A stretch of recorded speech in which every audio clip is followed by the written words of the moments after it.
This episode of the Golf Gambling Podcast on the Sports Gambling Podcast Network is presented to you by Cut. Cut is the peer-to-peer social betting platform that's U.S.-based and available in 40 states. Head to cut.com, that's Kutt.com, and use promo code SGPN for a 10% deposit bonus. And we're also brought to you by Underdog Fantasy. Play their fantasy pick'em for a chance to win 100 times your money in NBA, NHL, college basketball, and golf. Sign up today with promo code Golf SGPN to get a 100% deposit match and Hall of Fame bets, the sports betting research platform for parlays, player props, and game lines. Download the Hall of Fame bets app or visit HOFbets.com and use code SGPN to get 50% off your first month today and start making smarter bets. Good evening, everybody. It's your boy Boston Capper with the God of Golf himself, Steve Schirmer. We are on a rain delay currently right now with the Cognizant. But we're going to talk to you guys about the API and give our thoughts about the Cognizant as well. What's up, Steve? Yeah, I mean, listen, it wouldn't be a Sunday preview in 2024 without weather being the big story, ruining everything at this point. Nightmare. I know, dude. So I don't know. So we had a really bad storm last night. Like usually these thunderstorms in Florida are like in the summertime. My house was like fucking shaking like multiple times last night.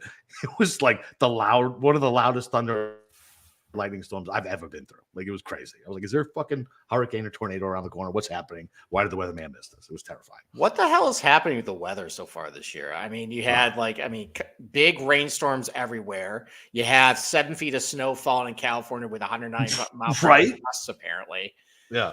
Is this the end times? I mean, like I think it might be the end times of the PGA Tour based on this leaderboard. Leaderboard is disgusting. So I'm glad BK is in the chat here because I talked a lot with him on Saturday. Is the PGA Tour just bad now? Yes, it's fucking bad. But BK, I don't know if you want your followers to see you talk about global warming. Don't forget you got to own the libs. Don't forget that shtick. Dude, look at these leaderboards. They're bad. Like next week, what are we gonna have? What was it? 59 guys in the field minimum? No, up 70. At least 70. Yeah. So bad. It's gonna be so bad. I don't know. I mean, it's just some of the names to that the top of the board are fucking gross. Well, it's gross. It through halfway of yesterday. I mean, at least now we got what? Like Jake Knapp is kind of making a run. Apparently, like he. Right. I need to eat crow on this one. Well, no. We're gonna. I'm gonna pause you right there. You want to talk about moving the goalpost on a fucking what a good leaderboard is, and now you're saying Jake Knapp is on a good leaderboard because he's won once. All right. No, he does not qualify to make it a good leaderboard. All right. Absolutely. Cam Young made a little bit of a run. He has Shane Lowry up there. Billy Horschel at least seems like he's doing okay. Like Keith Mitchell was at least a popular play, but like the bums on the top of the leaderboard yesterday, like that resembles something I probably would expect the Puerto Rico to be next week. Just dude, it was slightly better than fucking John Deere. It's not. It's worse than the John Deere. I mean, you have David Skins, 42-year-old David Skins retread. Listen, I will get behind a story like that. The guy's fucking 43 years old. Like, come on, man. He won on the Corn Ferry. Like, that's a story I can get behind. He's not going to win, but at least it's a fun story. He's 43. He's better than Jake Knapp, a 29-year-old fucking country club rookie. Like, I'd rather root for Skins than Knapp. Ben Silverman, Tyson Alexander, Nico Echevarria, Martin Laird. Getting in Marty, baby. Zach Johnson, T16. He's cooked. Any tournament where Zach Johnson can shoot under par is completely unnecessary. Completely unnecessary. Zach Johnson, after his fucking performance as the American fucking captain, should not be allowed to play on the PGA anymore. He should not be allowed to play based on his horrible decisions, his bad press conferences, and everything else. Zach Johnson is, I hate Zach Johnson. Well, I mean, listen, I'm making fun of a lot of the names at the top of the leaderboard. I think this is just me lashing out because I put out another horrific betting card. What are you gonna do, man? Listen, I got absolutely cleaned out this week. I'm gonna hit Sam Ryder positional. Cam Young, I don't trust to get it in, but he's got a couple holes of that's. But other than that, though, step up a little bit. I got all my outrights are basically dead by Friday because I got caught in the wrong wave. Apparently the wind just decided to stop blowing around 1:00 on Friday. And everybody who was in the AM PM side really benefited. That was really great. Most of my positionals were dead. I got blanked on LIV. That was LIV we both went over. And to be fair, I blame you 100%. Oh, thank you. I appreciate that. Yeah. I mean, I started looking around about whoever else was picking on LIV, and I noticed there was a lot of the same picks I made. I'm like, oh, this is not going to go. But you like next week's course. You like Hong Kong. I do. Let's save it for Tuesday. It's just to give everybody a heads up. It's a 6,700-yard golf course, but it's got some character to it. It's a good golf course. It's got a lot of history to it too. It's really old. Yeah. I'm looking forward to talking about it with guys and showing you a couple of cool holes. So it's short with characters like me and BK. Yeah, it's not one either that you're going to be able to just hit driver everywhere too. It's definitely more positional. It's going to be a lot of wedges. It's going to be they're going to get a lot of birdies. Yeah, but it's not like driver wedge. It's going to be a little more positional, but we'll get to that on Tuesday. All right, we'll get to that on Tuesday. All right. So right now at the Cognizant, you have Austin Eckroat, who our crack producer somehow bet this week. He is at the top of the leaderboard. You got Eric Van Rooyen, who had a great round today. I don't know. I don't think it's definitely not going to stand. But can I make a statement that his mustache isn't so stupid anymore? I don't hate him as much. It was legit. Like when I was listening to him talk, I'm like, oh, this guy's okay. And it's because he didn't have the stupid fucking twirly Monopoly guy mustache. Okay. You still like him is it okay with the joggers though? Yeah, the joggers, whatever. Listen, I'm just old, so I guess if joggers are cool, they're fine. Like, I don't know. Fashion is fashion. You know what I was annoyed of the most with EVR charged up the leaderboard? Because I bet that him last year at PGA National. I know. And he, I think he finished DFL. And I'm like, all right, I'm never going to bet EVR again here. And yeah. And I always had that little earworm in my brain about saying, anytime there's water, don't bet EVR. So, yes, BK. No, he's not. Cam is better than us right now. No, he's not. A little of a rough patch. He's fine. I'm fine. Steve's fine too. Jesus, he's like to RIP Richard Lewis. Steve is like the betting Richard Lewis. Like nothing's ever good enough. Dresses in all black. Fucking. I am my own self-critic. All right, so we got the Libra right now. You got Eckroat out in front. Shane Lowry doing his Shane Lowry thing on Sunday. Just can't really hit a stinking. Let's see. You got Kevin Yu a little bit in the mix. Martin Laird's got a lot of holes. David Skins promptly ejected. Maybe this pause might actually be good for him now that he kind of got all the bad shots out of the way. Maybe the pressure will be off and kind of make a charge tomorrow. I guess who he got winning this thing tomorrow? It's not Eckroat. I'll tell you that. No, it's not him. It's not. Are you just doing that to not mush our producer? Because you care about his I don't want to. I don't want to mush Cam. I don't want to mush him. Okay. As much as he's a fucking mush, I don't want to mush him. All right. I'm polite like that.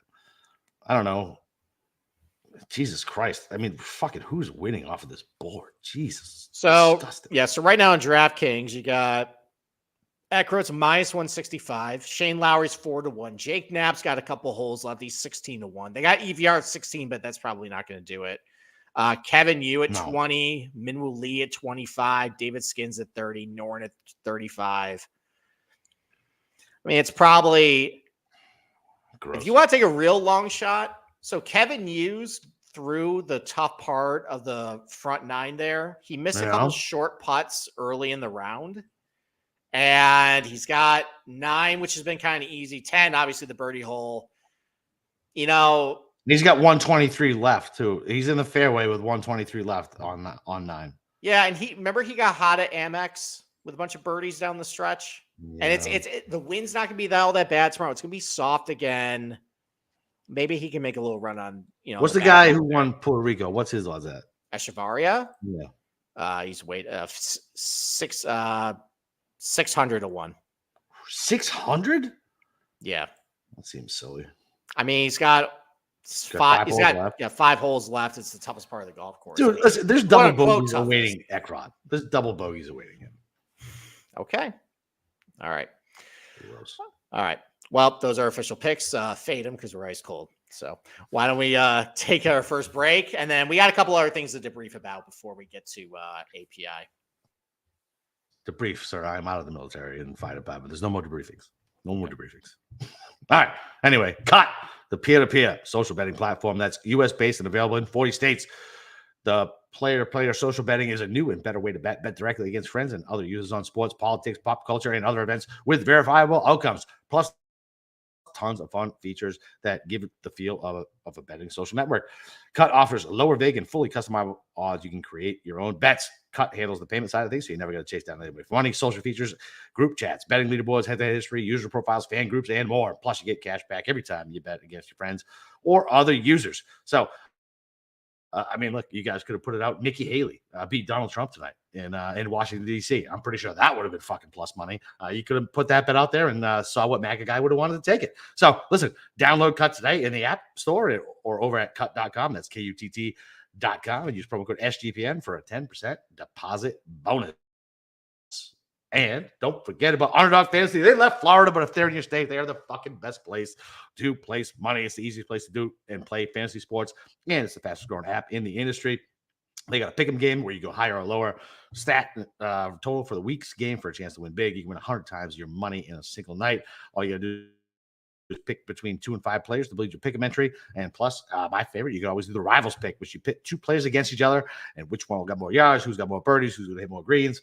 Listen, it's a great site and a great app. Very sad that Governor DeSantis is a jerk off and he does not allow Underdog here.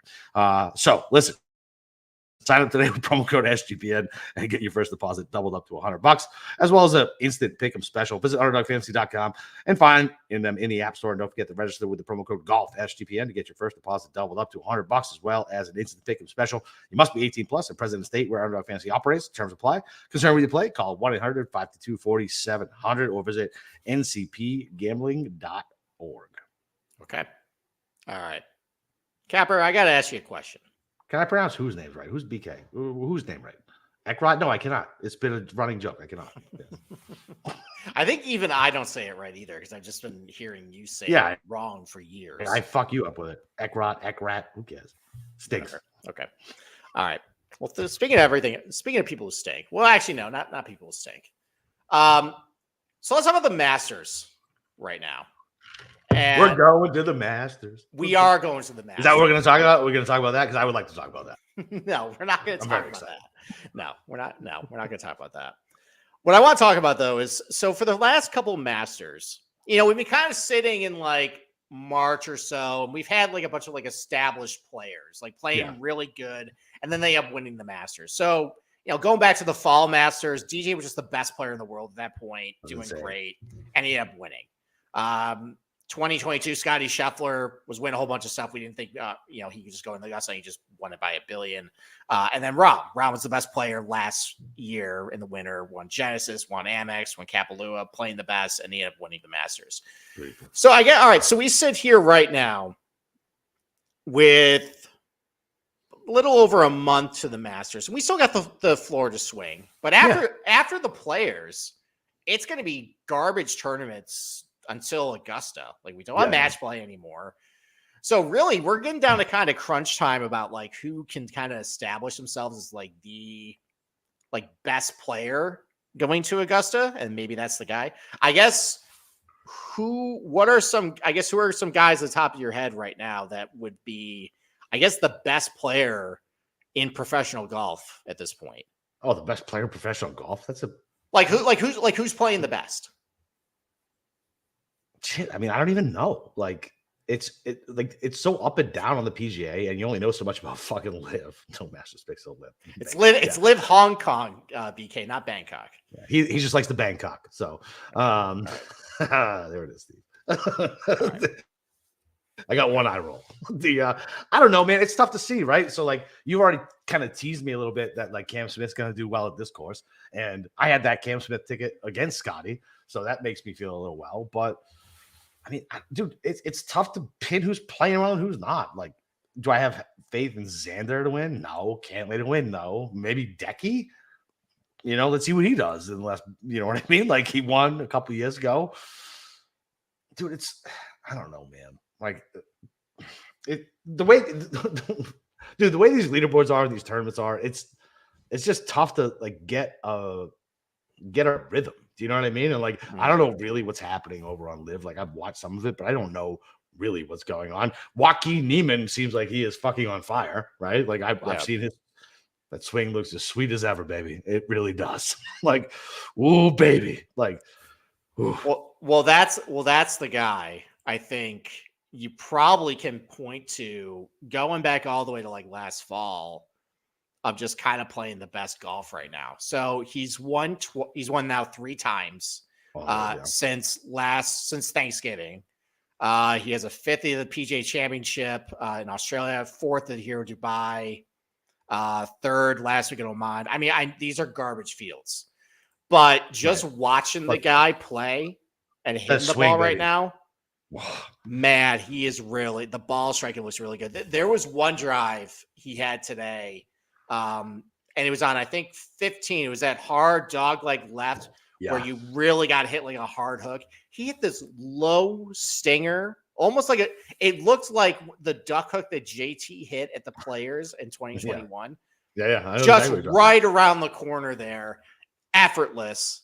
The way he's driving it right now, the way his long irons are right now, I mean, he's playing awesome. Like to me, I think he's been playing the best golf of anybody in the world this way. And I understand this is like, he's playing LIV.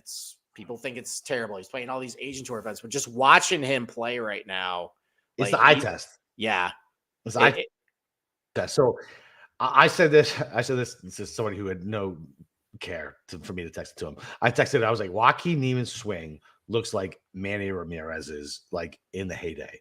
The most pure, beautiful baseball swing I've ever seen in my life from a right-hander batter is Manny Ramirez. It's not like Ken Griffey, lefty, best one ever that I've seen with my own eyes. And Niemann's swing is so fucking sexy. Like it is. I don't even know how to like. It makes you want to just unload money on him. It's insane. Yeah, I mean, you always talk about guys who hit it right to left at Augusta can do very well. I mean, that's kind of been disproven because DJ and Rahm and Scheffler's been winning. But, you get that low duck hook around the corner at 13 there.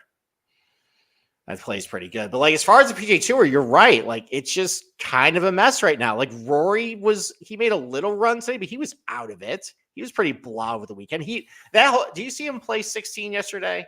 Yeah. Horrible. Fanning an iron like that. Yeah, he hasn't been. I liked him out of the water. That was more funny. He hasn't been playing all that great since he came back from the Middle East. Scotty's ball striking has been really good, but the putter just trash. Listen, I'm not betting Scotty until listen. The week he burns me is the week he burns me. Let me ask you this about Rory. So it's definitely been mentioned, and we've definitely noticed it, right? So he's definitely changed his schedule and routine prior to the Masters. I wonder if this is going to be a good thing for him. I do wonder that. Well, all right. So I'm just trying to think. Sometimes he did play the Valero before the Masters. Right. Sometimes it took off. I mean, it's weird this year because after the Players, some guys might take like 3 weeks off. Exactly. It's Houston, it's Valero, and Valspar. Between the Players and the Masters, like 3 events. I feel like Valspar always gets a good crowd. Valspar usually gets a good crowd. It'll get like Spieth. It'll get the English guys. He used to get DJ every single year, but he doesn't play anymore. It'll get Burns. Like it might get all right. So fine, they'll play Valspar and then they won't play for like 2 weeks after. But Valspar used to try to set it up, not try to set it up, but at least make it somewhat like what the conditions were going to be at the Masters, almost like a good prep. Right? I think you're thinking about Valero with the overseas. Oh, Valero, that's what I'm thinking of. Yep. I mean, kind of. And they even stopped that last year. Like it wasn't anything like it. No, it still was overseeded last year. But regardless, I guess it's just we're in kind of a weird place with golf right now where you're trying to think of guys who are kind of peaking for the Masters right now. And honestly, I can't really think of a whole lot, especially with the top players. Like it just seems like something is wrong kind of with everybody, especially over on the PGA Tour right now. Like there's just something wrong with everybody except for Jake Knapp, apparently. Apparently he's just the best player on earth now. And listen, the way he's in his irons really good. I'm finally ready to just concede that. Like the eye test with him, it seems like everything's going to 10 feet. With that guy. I'm not sure what the hell he did. I'm not sure what hypnotist or steroid or what that, or maybe he's working at Bob Rotella now. Who the hell knows? But whatever he's doing, with the ball striking. Like this guy literally did nothing his entire career. He's not 23. He's gonna be 30 next month, and he's playing like lights out golf. Like I don't understand it. Listen, sometimes it just is what it is, man. People get on a heater. You know what I mean? Like, think about it.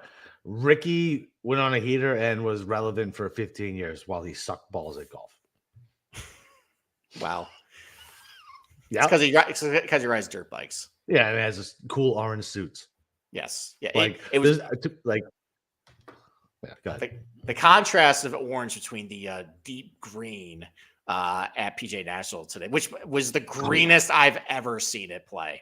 By the way, it was just absolutely. It looked like TBC sawgrass out there. Yeah, it was wild. Yeah, it was. All right. I was going to talk about the hysteria around the setup, but I don't know if I really feel like going into it anymore. Who cares?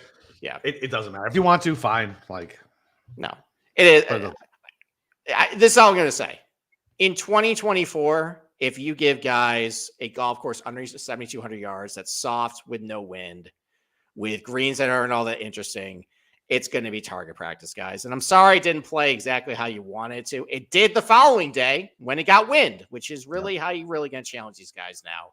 And it's not really because of how they set it up. It's because the weather hasn't been cooperating down there, and it's soft. And these guys play equipment that is just so good right now that it's hard for them to mishit stuff. And if you want them to struggle a little more, maybe you should start demanding them playing different equipment that makes them struggle a little more. That's all I'm going to say. That also makes me feel even worse about my own golf game. You know what I mean? Like, listen, the equipment makes up for so much. Yeah. I mean, like, but I'm still so bad. Well, it used to be with these guys where they're like, if you hit it off center, like it would go like wildly in different directions. Oh, I know. And now, if you hit it off the heel, hit off the toe, like it's still going to go relatively straight. Yeah. And like if it's a soft green with no wind, it's an 8-iron for these guys over the water now into a big green. Like, what do you guys really expect at this point? So, all right. That's all I'm going to say. I get it. Yeah. That's all I'm going to say. I get it. So, all right. Why don't we take another break and then let's finally get into talk about Bay Hill. API, baby. Let's go. All right. Listen, Hall of Fame bets. You got to win bigger by betting smarter this NBA season with Hall of Fame bets. The sports betting analytics platform for parlays, player props, and game lines. Research every NBA and soccer bet with score stats and data. Enter any parlay idea into the Hall of Fame bets revolutionary parlay optimizer tool to get hit rates broken down by leg as well as the effective probability for the entire parlay. Sort all players by hit rate for any bet to learn which players are hot and which ones got value. So stop betting on the dock and join over 30,000 users researching with Hall of Fame bets to grab more intelligent, data-driven parlays. Download the Hall of Fame Bets app or visit HOFBets.com and use code SGPN to get 50% off your first month today. Start researching, start winning with Hall of Fame Bets. Don't forget to go check out our YouTube. Go subscribe over there so you can see Steve roll his eyes when I make offhand comments and me roll my eyes when he starts getting really in the minutia about certain type of grass. That's true. Yeah, that's how I tell you, hey, shut the fuck up. Let's keep things on the rail, okay? Instead of me blowing up at you on there like I did one time. So... yeah. You know how many messages I got after the fact? Like, hey, are you guys okay? I'm like, yeah, I know. It's so funny. Yeah, we're fine. Yeah, we're fine. Yeah. We're just like an old married couple. Yeah, that's it. All right. Let's pull up the Google Earth.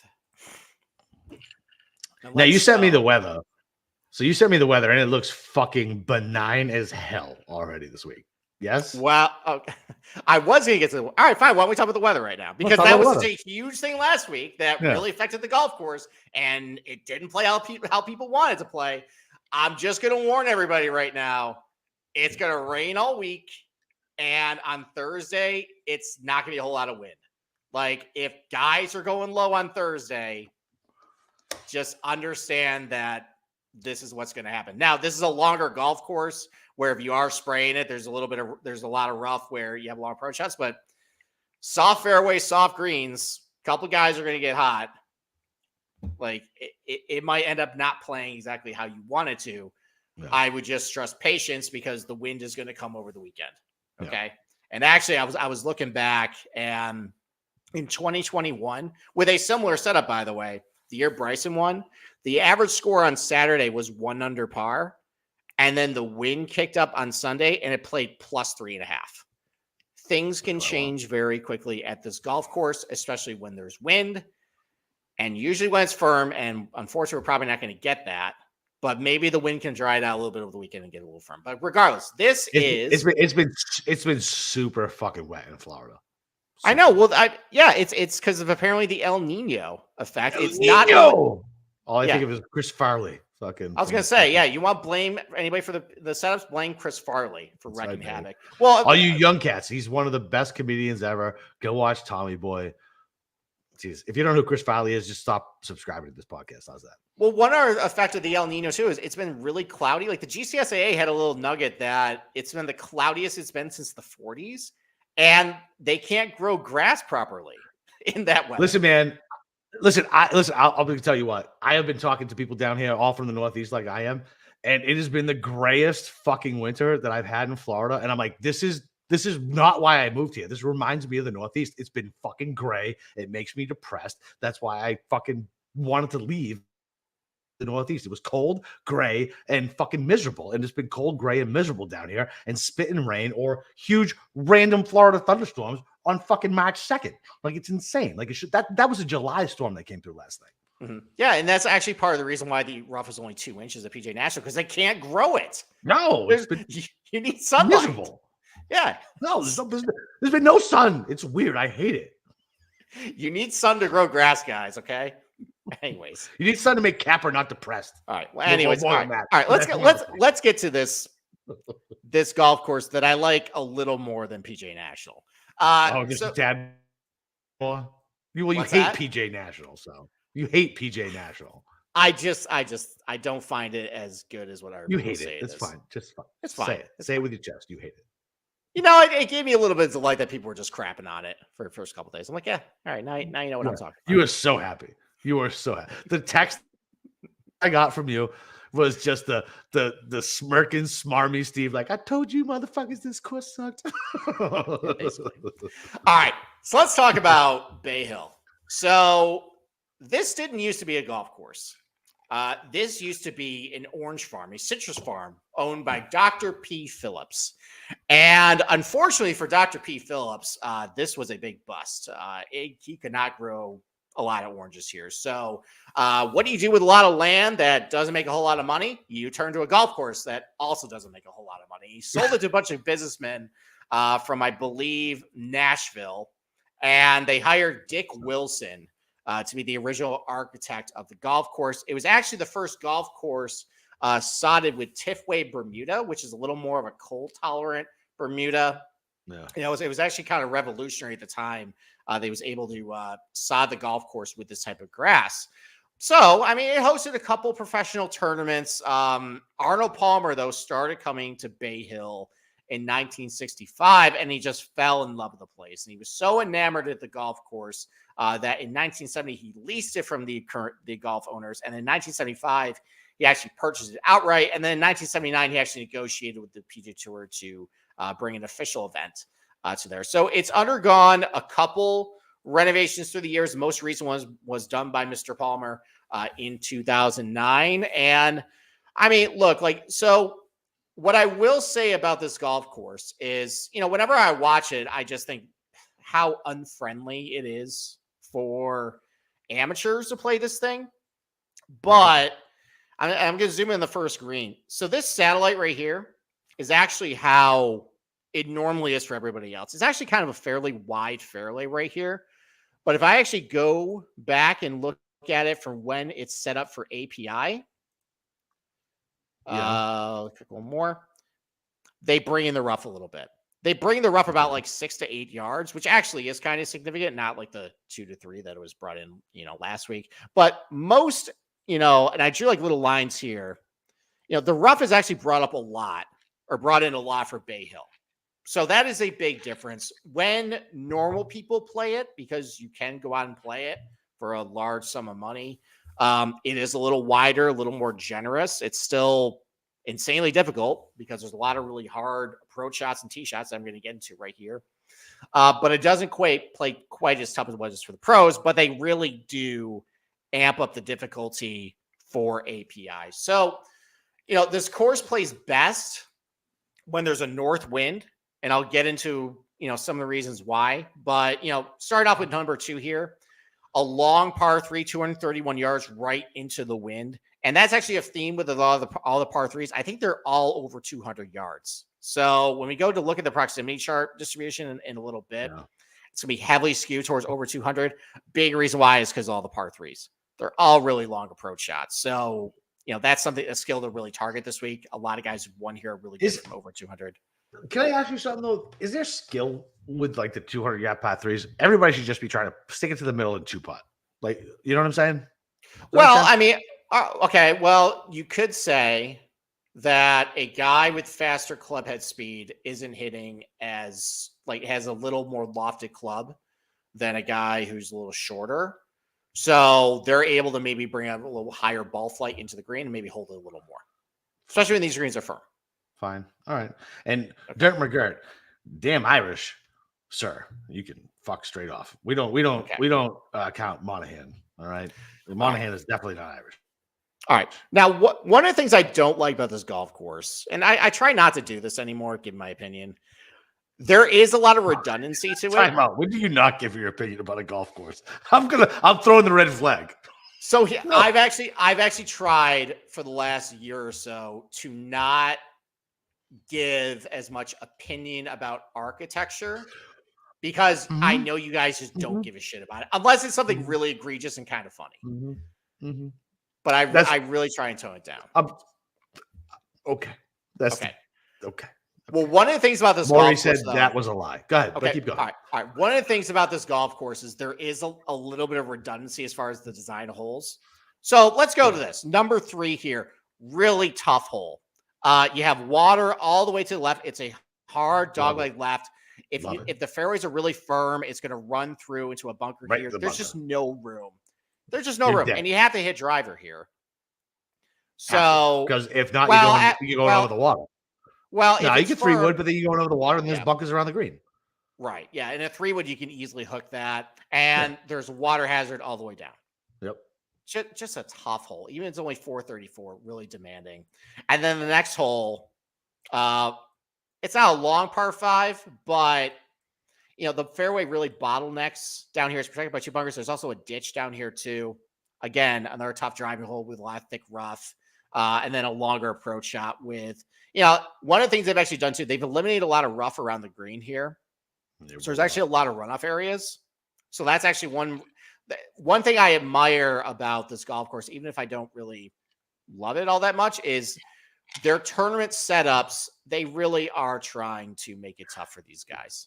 So I do admire what they've done. And one of the things they've done is they've created a lot of runoffs around the green.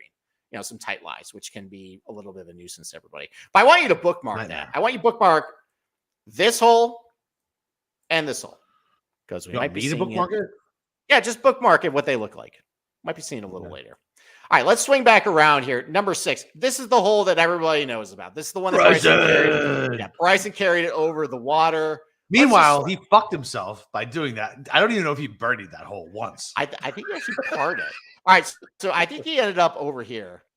Every time. So I don't think I don't think he ever birdied that fucking hole.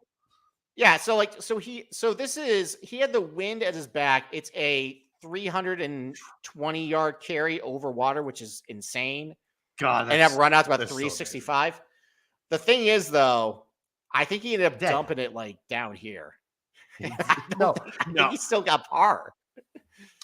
Did he make it over the green? I remember being to the right. Did he make it to the left? No, he was over. He was over here, and then I think he hit a horrible. I remember wedge. He stuck it in the bunker. Yeah, and then I think he got to 12 feet, and I think he missed the putt. That's when Justin Rose was like, "My back hurts. I'm going home." God, you were so scarred by that. Justin Rose, fuck you. Where did he hurt you? Okay, all right. Number 8 here. A 460-yard par 4, but again, really awkward. You got a bunch of trees down here. I think there's some mounds over here. Another bunker, really narrow area here. Guys are kind of laying up here, but you got a water hazard here. You got to carry over, especially the pin is tucked to the left here. If you're in the rough, that makes it really tough because there's really nowhere to bail out. If you're in the rough, you kind of just trying to get in one of these bunkers, get up and down.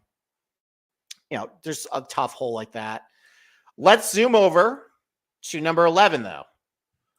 I love this hole. So we have another. You love this hole. Well, I know why, because you just saw this hole. You have a dog leg left with water all the way down, protected by a bunker. And then number 12, the par 5, kind of a serpentine par 5, straight ahead, kind of dog legs in the middle here. Where did we just see that? Oh, Are you we insulting just saw Arnold that. Palmer, sir? We just saw Are that you right insulting here. him? Are you insulting I, Arnold Palmer? I'm Are insulting. you I'm insulting him? insulting some of his design redundancy. That's all I'm gonna say. Well, But you know better. You know golf better than Arnold Palmer. don't That's take what you're me out of telling me. context. Don't take me out of context. I'm just saying that you see the same hole twice. Next on essentially, SGPN on my News, back nut. Steve Schirmer thinks he knows golf better than Arnold Palmer. We have the interview. Have you seen my betting cards? I clearly don't know anything about golf. So, all right, let's zoom to the last closing stretch of holes because this is actually a really entertaining stretch of holes. Oh, this is not the best. This is way better than the fucking Bear Trap. Way better. Oh, this golf course, this tournament is way better than the But I'm saying the closing set of holes, like everybody talks about the Bear Trap being awesome. Dude, this closing set of holes is way better. It's really stuck in my ass so hard with that fucking 90-foot putt. Ugh. Okay. What an asshole. This stretch of holes is really great. So this is just an objectively kind of a bad hole. This is the hole that no one can hit the fairway. So guys have tried literally everything here. So the tee box is across the road and you're hitting over hedges. Guys try and cut the corner and it's really hard to cut the corner here. It's like 325 to like try and make it here. And you have no room. The ball's just going to run through when it's really firm. Yeah. It's you can wet, try. Though, so maybe it'll stick this year. Well, that's true. I'm just talking about like historically. You can try and hit it just a 3-wood, but it usually just runs through the fairway anyways. You have out of bounds all the way to the right here. It's just a really tough hole, tough driving hole. And there's not a whole lot of opportunity if you're in the rough here to bounce it to the green. You got to really kind of carry it, over the bunkers here and kind of let it, funnel up to the back if the pin's in the back. Tough hole. 16, the par 5 here. If you don't hit the fairway, you cannot go for the green in 2 because of the water hazard up front. And it's just really narrow. You got to hit a squeeze fade between the bunkers. If you're in the rough, it is an automatic layup. If you're in the bunker, if you're in this right bunker, you still have to lay up. It's probably a layup. You might see guys try and blast it to the back bunker if they had the wind at their back. Oh, because there's a grandstand back there. Let's just hit it straight into the fucking grandstand. Love that rule. Meanwhile, you're on a giant route, fucking, because you hit it a little left in the pine straw. You got to play that one, but the asshole who had no fucking care and hit it 30 yards farther than he should have gets fucking relief. He gets a chip it to a birdie. Way to go, PJ. Okay. Asshole. All right.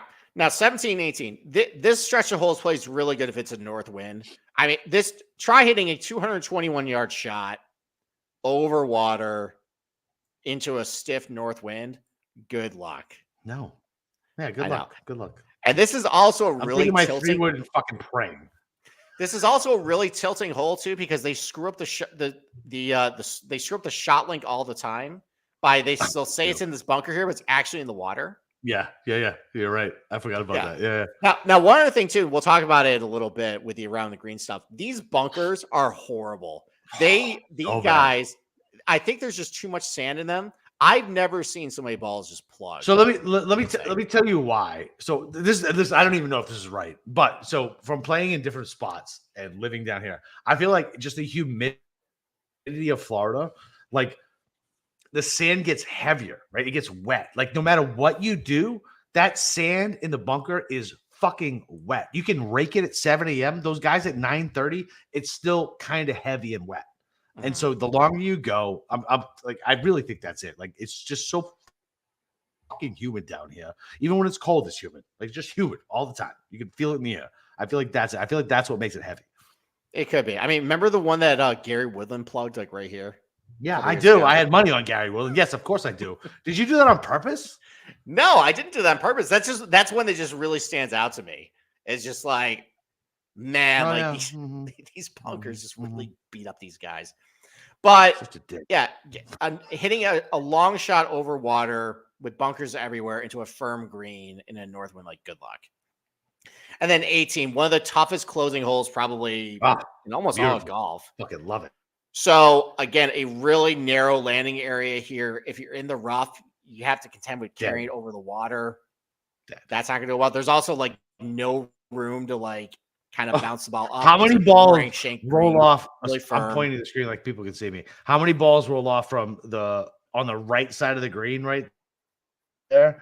Like when they're trying to get there and they just roll right in, right towards the bottom of the green. It's a beautiful thing. No. Yeah. Way down. Farther down. Oh, here? Right there. Yes. Love that spot. When they hit it, it's like, oh, is it going to hold? Is it going to hold? No, it never holds. No, you're dead. Yeah. I mean, it's a really tough green too. Tilts hard from left to right here.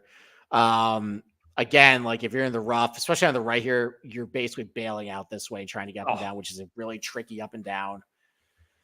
It's you'll catch a flyer and you're dead.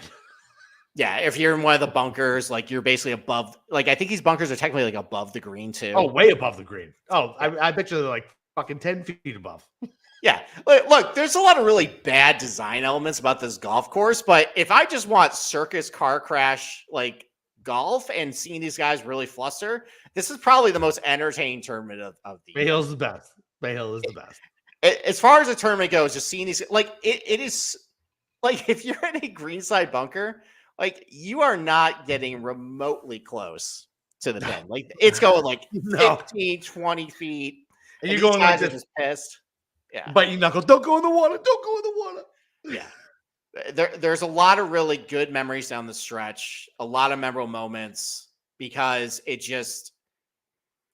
so bad it's good. That's my official take about it. It's like it's the Jersey Shore of golf courses. Just it's not a great show, but it's just so good to watch and entertain. Well, how about the Long Island of New York?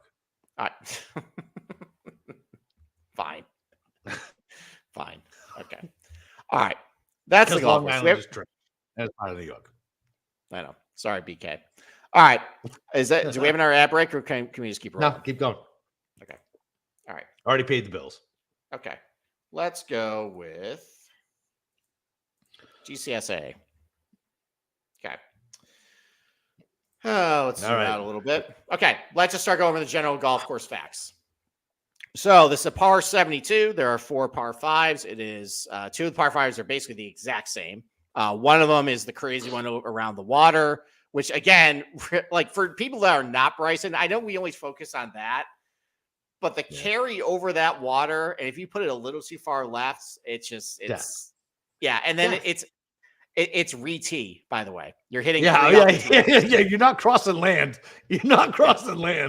You are re-teeing, absolutely. Yeah, if you blast it way right, so you're behind a tree or in a bunker, that's an automatic layup. Just a hard hole. Can I, Steve? Let me stop you for a second. All right. So when you're playing, let's say me and you were playing for money, and we're playing in a Florida course, so there's water everywhere. Okay. Do you make the guy re-tee? If it might have crossed land, maybe, but probably fucking not. Or are you just gonna go let him drop where it fucking went in the goddamn water? How much money are we playing for? I don't know. Fucking who cares? It doesn't matter. It's about the principle. Because it's you, I probably would let you drop by the water. I don't like that answer. What the hell does that mean? Because it's me. Because you're a friend. Special treatment? No, you're a friend. Who you golfing with that's not your friend? I don't know. Who's the opponent and how much money? Who's the opponent? How much money are we playing for? All right. Let's get back to lots of variables apparently with Steve. All right. This golf course is the long golf course, just under 7,500 yards. Green stimp meter only 12. I think that might start at 12, but I know watching this thing over the years, when those greens dry out and get windy, they are lightning fast. I think there's no way it's 12. No. And what I noticed too is they let the golf course just go to hell during the week, which I love. Just those greens are just gray by the end of it. Yeah. Unfortunately, I don't think we're going to get. Yeah, unfortunately, I don't think we're going to get that this year because it's going to rain all during the week and it's going to rain again on Listen, Friday. Man, I didn't know I was going to have like the storm of the century roll through my house last night. They said it was going to be fucking 70 and sunny. It was 58 and rain. Like you can't trust Florida weather. They're first of all the laziest pieces of shit in the entire world because they're like 98 and sunny, 75 and sunny. It's fine. They're like, oh shit, it was rain. Just kidding. I was sorry. All right. Well, regardless, the area's gotten a lot of rain over the last like 2 months or so. It's a pretty waterlogged golf course. Lots of rain. Yeah. So it's going to be very green. on your television screen. And I have a hard time imagining how firm it's going to end up being.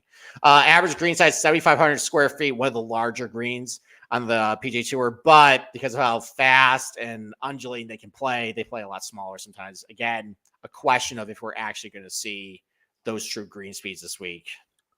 I have my doubts, but I also have my doubts. Steve, you know what's greener than these greens?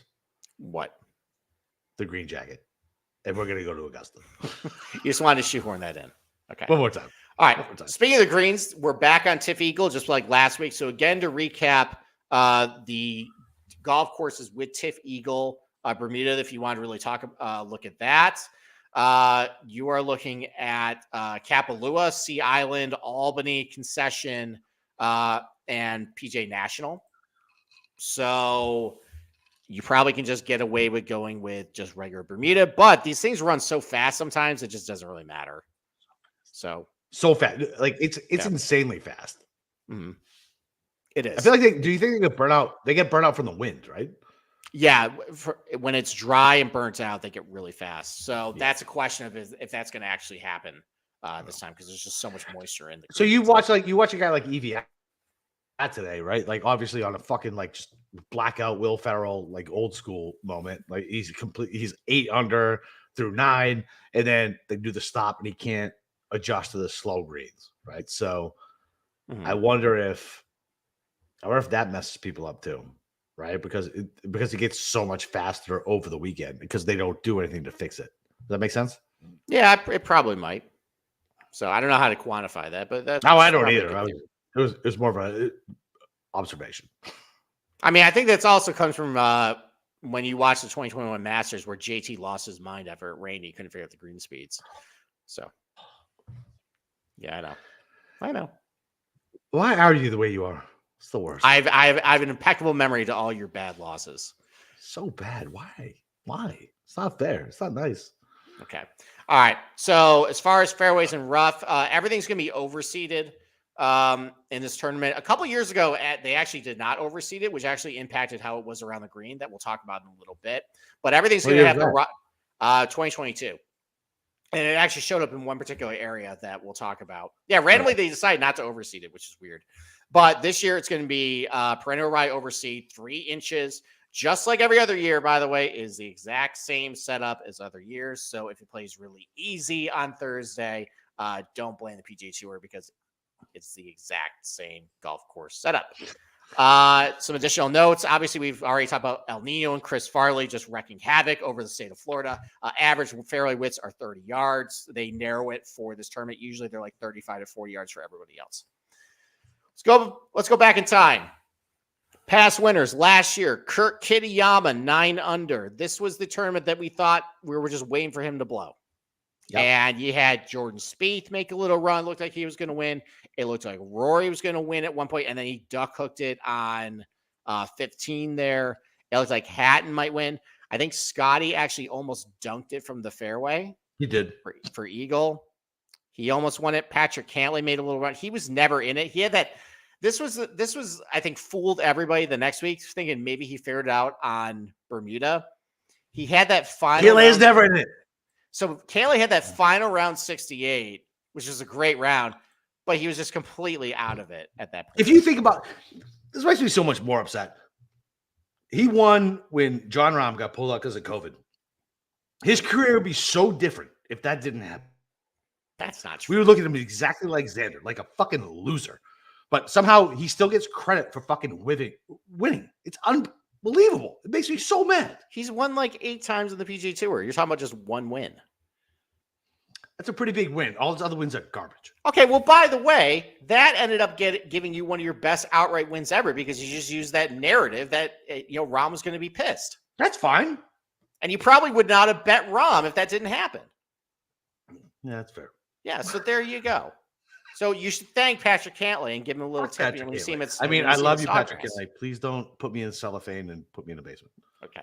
All right. It looked like Harris English might win at one point. This is actually a lot of the APIs are really entertaining. This is a really entertaining Sunday. I think I had who'd I have? I think I had Hatton. Both had Hatton. Yeah, I had Hovland too for the second straight year. I didn't have Hovland. I can't. All right. This one, though, this was a year I had Hovland, and this one hurt. This was the one that no one could get up and down on the week. And Hovland kept putting it in bunkers, and it just slowly slipped away on the I had Woodland that year. Woodland and the ear. Yeah. So Scotty Scheffler wins for, I think, the second time in 3 starts, beats Billy Horschel by a stroke, beats Hatton by a stroke. Again, entertaining tournament. Not if you had Hovland or anybody else, maybe in the mix, but Woodland, yes. Yeah, Woodland. 2021, this was the Bryson show only. Gooch, too. I think we both had Gooch, too. No, I didn't have Gooch. But he was actually, but he was tied for the lead heading in the final round. I know. I'm pretty sure we had Gooch. That's what I'm telling you. I'm pretty sure we both did. I didn't. You might have.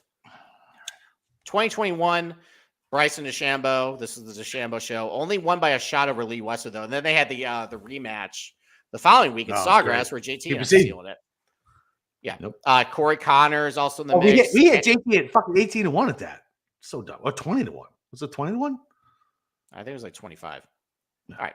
That's next week, though. So what I want to say, though, is like I think there's this narrative about Bombers winning Bay Hill. And the last couple, Kurt Kitayama, long hitter, 2022, Scotty that is the definition of a blind squirrel finds a nut.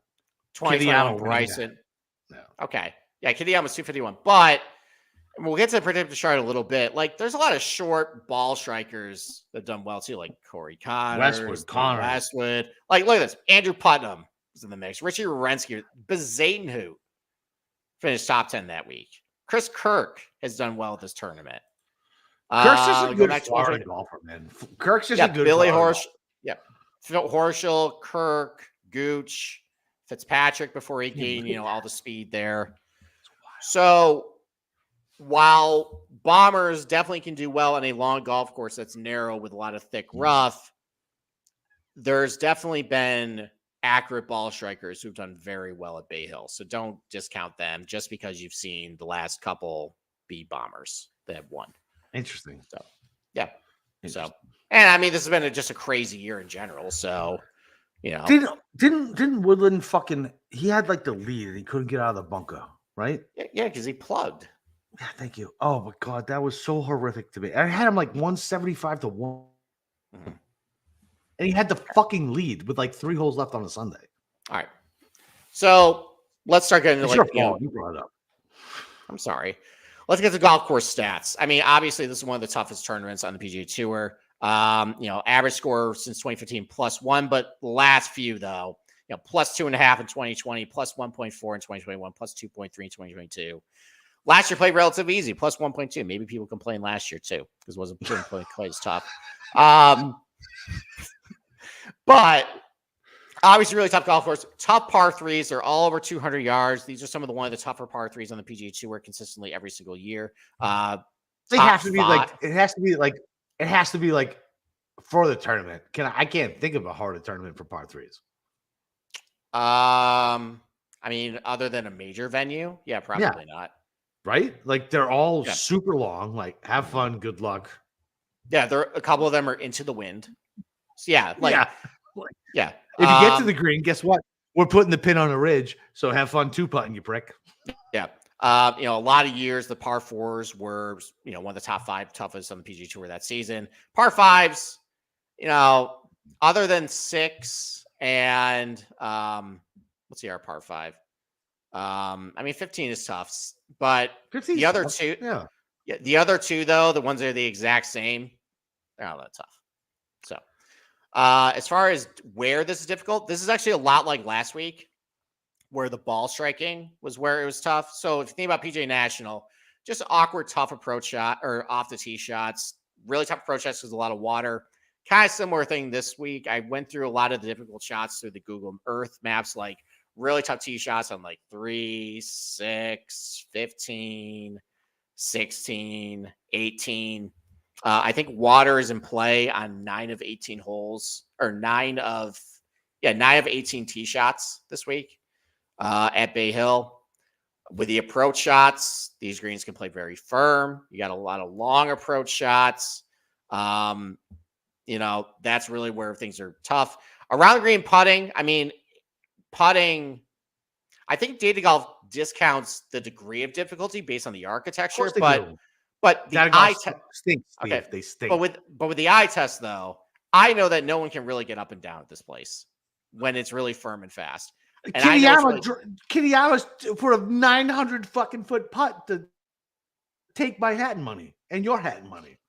and I know that putting can be really difficult here. So while the numbers might not say it's all that difficult here, it's difficult in pretty much every single category. As far as the driving stats go, the average driving distance is about 280.1 since 2015, but they've increased over the years. I think because they've narrowed the fairways a lot over the last couple of years, and you can see average driving distances go up. Now, it's still not the longest because if the ball hits the rough, it stops. So obviously that reduces a lot of carry. And the driving accuracy rates, you can see it used to be in the 60s. Now it's in the mid 50s. So that's just kind of a shift in strategy. These guys are just taking driver and just hitting it as far as you And, there's a couple holes where you got to lay back a little bit. But for the most part, though, that's kind of the name of the game here. As far as a missed fairway penalty, there's a lot larger one than last week. It's 28th out of what did you do? Okay, don't do that. Okay. It's 28th out of 87 the golf course as far as missing a fairway. Obviously, you got thick rough, you got longer approach shots. So, the rough is longer this week than it was last week at PGA National. You got a lot of longer approach shots from the rough as well. There's more of a penalty. It definitely is a premium more to hit from the fairway here than it was last week at PGA National.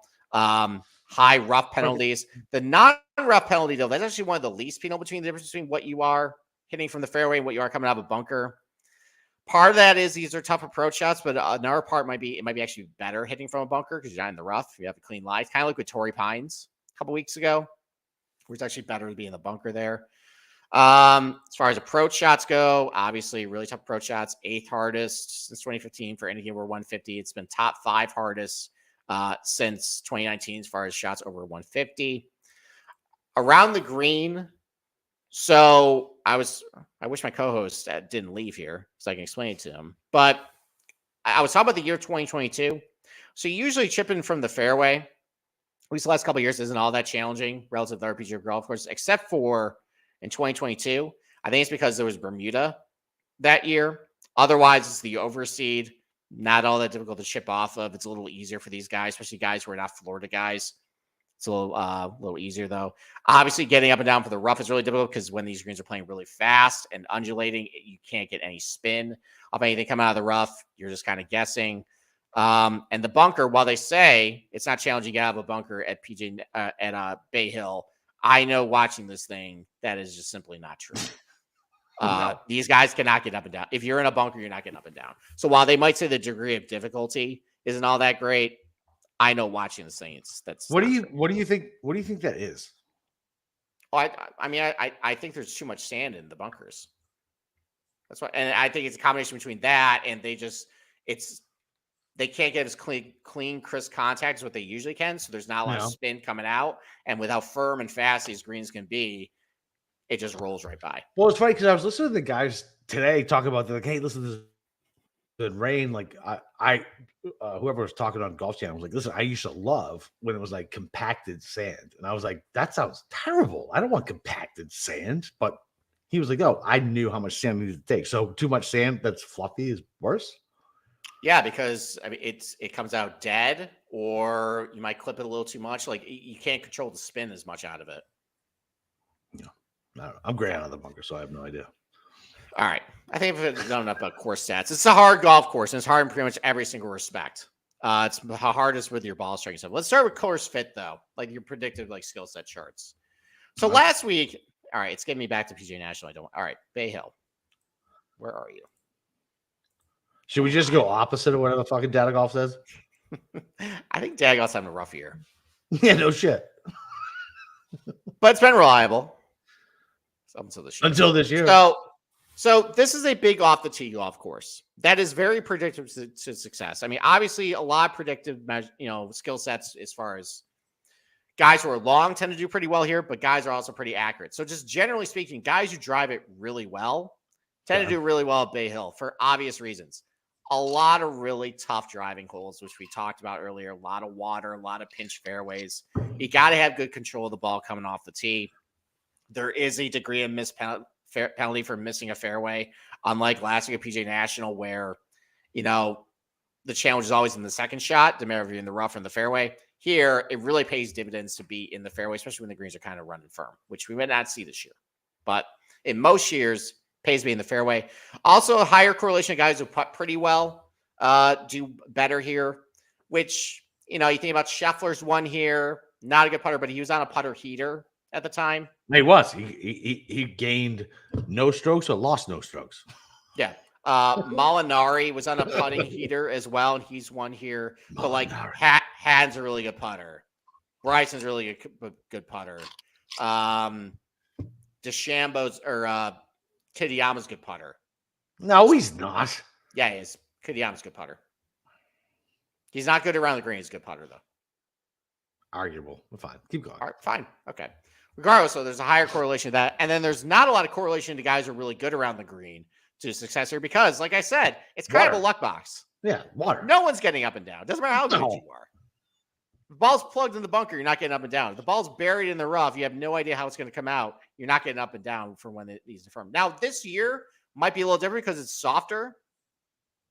Maybe guys who are a little better around the green can kind of separate themselves a little more. But in most years, like the reason why Hovland's been relevant here, despite the fact that, no one's getting up and down, is because, it's been level playing field for everybody. So. Same when you use his speed with if everybody's hitting out of the rough, well, Speed has a better idea how to hit it out of the rough than everybody else. Let's bet Speed. Basically. All right, let's talk about how you separate yourself in the tournament. So the only thing that really stands out is off the tee usually is a little higher correlated to how well you do overall in the tournament versus other years or other PGA Tour venues. It goes back and forth though, whether distance and accuracy is kind of driving it though. Just for me, though, I'm just going to probably look at guys. I'm going to weigh a little heavily how guys drive it this week. I don't really care how you do it. Is it with accuracy? Is it with length? Obviously, I'm going to lean more towards guys with length because that's just more predicted. But as we've seen, like guys who are shorter and accurate, who are good Florida golfers, who like these type of golf courses have done well. That's really about it, though. In 2022, that's the only year where your performance around the green had a way heavier influence in how you did overall in the tournament. Part of that might have been just because it was really tough conditions. But I mentioned earlier that in 2022, they didn't oversee the fairways. It was Bermuda. Yeah. So I think that's why maybe the guys who were a little better chipping off of Bermuda did like separate themselves better than guys who didn't. So like chipping off Bermuda is it's an animal. Like look, you had like Horschel, you had Hatton, Chris Kirk, Burns, Fitz, Gooch too. Yeah, Gooch is a Florida guy. Rory, McDowell, Henley, like a lot of Bermuda guys did pretty well at this tournament. So that might have been the reason. But that's really about it. It's mostly the only thing that really reveals itself with like compared to other golf courses, how you separate yourself is probably off the tee. Okay. And then the approach shot distribution chart, at least for the last couple of years, high proportion of shots over 200. Obviously, all the par threes are over 200. Longer Which is par a nightmare fives. golf course for an amateur, by the way. Can you imagine going to a golf course where it's like, hey, all your par threes are over 200 yards? Well, I mean, they're probably playing from like where it's 170, but yeah. And they're like last week, the biggest range between like 125 and 200, I think. Way de-emphasized. It's still the most popular range you're going to be hitting from, but way de-emphasized this week. It's really going to be about how you hit your long irons, especially into really stiff winds if we get north winds. That's really about it. So, all right. Any early leans? We had a guy ask who's going to win. I don't know if you want to be asking me that, but I can throw out a pick that, you can fade. But I honestly haven't even looked at the field. Okay. I think I've had my eye on for months. I was just going to bet Ludwig. I was just going to. How much money are you going to lose to this guy, bro? Why? He was going to win Pebble Beach if it didn't end after 54 holes. Oh, all right. So cost fucking Hideki would have won fucking TPC because he was first round leader. Jesus. No, come on, man. I'm being a little facetious. But listen, you talk about a guy who hits it long and straight. That gives you a huge edge. I don't know. Okay. Listen, I love the guy. You sent him to me, and I knew I was going to lose a shit ton of money on him forever. But then his odds are always super short. So, well, hold on. So this was actually when you started to like Ludwig, and ending the final round last year, he was where. Yeah, this is where you started betting him and started getting relevant. Right. He was T12. Oh yeah. Now I'm now I'm talking your language, right? God damn it. Well, you also have Pearson Cootie. He was T7. I'm not fucking betting. He's terrible. His brother is way better, apparently. Yeah, Paca. But Ludwig was T12 better in the final round. Didn't have a great final round because he was still in college, for God's sakes. God, I fucking forgot about that. Shot 1 over in the final round. Killed the guy. God damn it. But I hate you. No, you don't. No, I love you, but fuck, goddamn, I hate you because now I'm gonna bet him because he's gonna be like fucking 16-1 in this fucking. No, in this year, what? Maybe we get a 20. Maybe we get a 2. I bet we get like 22. It's so silly that I'm like, okay, 22 is fine for a guy who's never won. I mean, top of the board's not hitting anyway, so maybe we shouldn't be betting that. But Ludwig was a guy I've just had an eye on for. Why would you say that out loud? The top of the board isn't hit anyway. You just put it out in the fucking ether. Well, that means I'm just gonna bet it. Because it's going to hit eventually. Anyways, probably Ludwig is my early lean. Damn it. I can't believe he was 12th here. Yeah. Fuck. He was still in college. You're going to make me bet him. You are responsible for your own bets. Not me. I'm aware. Just like when we were talking about last week, I was between Shane Lowry, Cam Young, and loser Ben On. You talked me into Ben On. And I don't blame you for that. No, I even texted you. I said, no, you're a grown man and you're fucking you're for your own bets. That's it. I am. I mean, it's looking like all three are going to be losers. But Benyon still did fine. He didn't win, but he did fine. Yeah, he was out of it by Thursday afternoon. Or no, Friday afternoon. I would have at least had a sweat with Lowry. Yeah, okay. So Fat Irishman's going to fucking screw it up like always.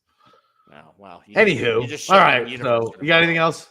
No, that's it. So we got Kenny Kim on Tuesday. Yep. And then I'm actually excited to talk about the Hong Kong golf course for LIV.